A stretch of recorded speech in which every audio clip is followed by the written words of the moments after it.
The factory was a beast of steel and shadow, sprawling under the faint glow of a tired moon. This was my third night shift.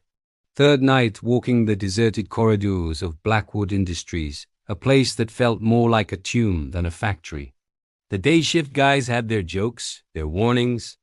"Don't let old man Hemlock get you," they'd say with a smirk. I'd laugh it off. Every old place has its ghost story, right?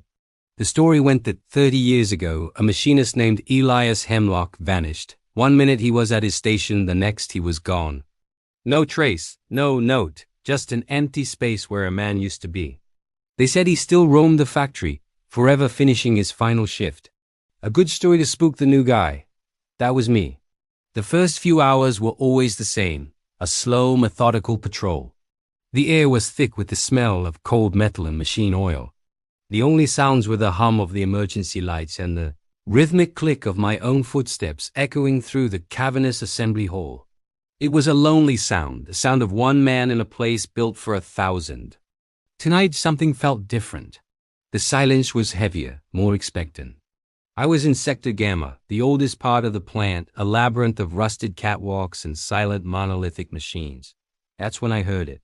A faint metallic scraping sound from deep within the machinery. I stopped, my hand instinctively going to my radio. I listened. Silence. Just the hum. I must have imagined it. The mind plays tricks in a place like this. I continued my patrol, shaking my head. But then it happened again. Scrape. Scrape. It was closer this time. It sounded like someone dragging a wrench across the concrete floor. I called out, "Hello? Anyone there?" My voice was swallowed by the immense space. The only reply was the echo of my own words, twisted and faint. I moved toward the sound, my flashlight beam cutting a nervous path through the darkness. The beam landed on an old lathe, a hulking piece of antique machinery. Lying on the floor beside it was a heavy steel wrench. It hadn't been there on my last pass through. I was sure of it. My heart began to pound a frantic rhythm against my ribs. I backed away slowly, my eyes fixed on the wrench. As I rounded a corner, a bank of overhead lights flickered violently, plunging the corridor into a strobing nightmare of light and dark. In those flashing moments, I thought I saw a figure, a tall, gaunt silhouette standing at the far end of the hall. It was there for a split second, then gone. I blinked, and the light steadied, casting a steady, sterile glow on an empty corridor.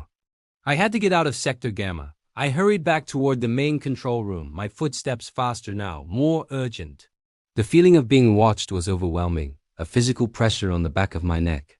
As I passed the locker bay, the door to one of the old, rusted lockers creaked open on its own. It swung slowly, revealing the empty space inside. Taped to the back of the locker was a faded, yellowed photograph of a man in old-fashioned work clothes, smiling. Underneath it, a tarnished brass nameplate read, "E. Hemlock." My blood ran cold. This was his locker. I slammed it shut, the bang echoing like a gunshot in the stillness. I didn't stop running until I was back in the relative safety of the control room, the door locked securely behind me. I sank into the chair, my breath coming in ragged gasps. I stared at the bank of security monitors, my eyes scanning the empty halls and silent machines. Nothing. Everything looked normal. Was I losing my mind? Then my eyes fell on monitor 7. It showed the very lathe where I'd found the wrench. The camera feed was grainy black and white, and it was flickering. As I watched, a ghostly, translucent figure seemed to resolve out of the static. It was the same tall, gaunt shape I'd seen in the corridor. It moved with a slow, deliberate grace, picking up the wrench from the floor. The figure turned and looked directly at the camera. At me. It had no face, just a dark, empty void where features should have been. But I knew it was Elias Hemlock. He raised the wrench, not in a threatening way, but as if to show it to me. He then turned back to the lathe and began to work. The camera feed was silent, but I could almost hear the phantom scrape and clang of metal on metal, the ghost of a machine whirring back to life. He was just doing his job, finishing his shift. The stories weren't meant to scare. They were a memorial.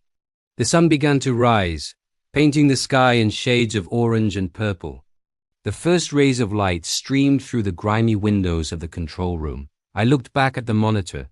The feed was clear now, the lathe was still, the wrench was gone. The factory was quiet again. the presence that had filled the night seemingly receding with the darkness. When the day shift supervisor arrived, he found me sitting there staring at the screens. "Rough night?" he asked, clapping me on the shoulder. I just nodded. I didn't tell him about the flickering lights, the moving objects, or the man on monitor 7. He wouldn't have believed me. Some things you have to see for yourself. I gathered my things and walked out into the morning light, leaving the factory and its secrets behind. But as I left, I looked back at the sprawling complex of steel and shadow. I knew Elias Hemlock was still in there. Not a monster, not a threat, just a man, forever bound to his work. A permanent fixture of Blackwood Industries. I had a feeling my nights here were going to be a lot less lonely from now on. I think we'll get along just fine. Thanks for watching. If you enjoyed this story, be sure to like and subscribe for more mysteries from the shadows.